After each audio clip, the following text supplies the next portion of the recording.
गोष्टीचं नाव आहे त्रिकाल. अवकाश संशोधन केंद्राचा तो मोठा परिसर होता. तिथे एक मानसोपचार केंद्र होतं. डॉक्टर सुस्मित हे त्याचे प्रमुख होते. डॉली या त्यांच्या सेक्रेटरीने डॉक्टर सुस्मितनं सांगितलं, सर उद्या डॉक्टर त्रिविक्रम येणार आहेत सकाळी 11ला. अरे डॉक्टर त्रिविक्रम? बरं. डॉक्टर त्रिविक्रम म्हणजे अवकाश संशोधनातले खूप मोठे आसामी होते.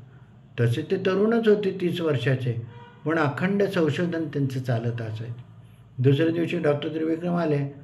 सर तुम्ही आलात, खूप बरं झालं. आमच्या मानसोपचार केंद्राला तुमचे पाय लागले ना, किती छान. ते जाऊ दे डॉक्टर सुस्मित, मला भास होत आहेत. म्हणजे काय होतं, एकदा मी घरी गेलो इथलं काम संपल्यावर आणि जरा माझा डोळा लागला. मग मला वाटलं की मी एका जुन्या पुराण्या घडीत आहे. मी नागपाल आहे, वैशाली ही माझी बायको आहे आणि आम्ही दोघं मिळून तेल तयार करतो. महाराज नंदलाल आहेत, त्यांच्याकरता सुवासिक तेल करतो, अत्तरं तयार करतो. मग अरे ते भास तिथं थांबला नाही.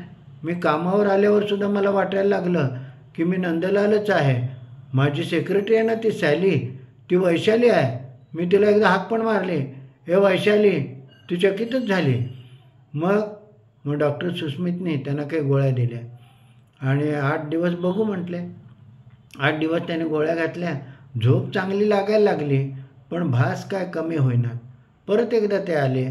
सुस्मित आता आणखी एक झालं. का हो, काय झालं? आता मला वाटायला लागलं मी डॉक्टर सॅम आहे, सुसान माझी बायको आहे आणि आम्ही दोघंजण लोकांना वेगवेगळ्या ग्रहावर घेऊन जातो. अरे बाप. मग त्रिविक्रम यांना डॉक्टर सुस्मित हे त्यांचे मित्र एक प्रोफेसर होते, डॉक्टर कैलास, त्यांच्याकडे घेऊन गेले. डॉक्टर कैलासने ते सगळं ऐकलं आणि म्हणाले, खूप काम केल्यामुळे यांच्या मेंदूवर जास्त ताण पडतोय बघा, काहीतरी करायला. मग नाही, ते नाथ महाराज आलेत ना आमचे गुरु, त्यांच्याकडे जाऊया. मग दुसऱ्या दिवशी ते प्रवचनाला गेले. नाथ महाराजांनी मानवी मनाचे वर्तन असा विषय घेतला होता. प्रवचन सुरू झालं.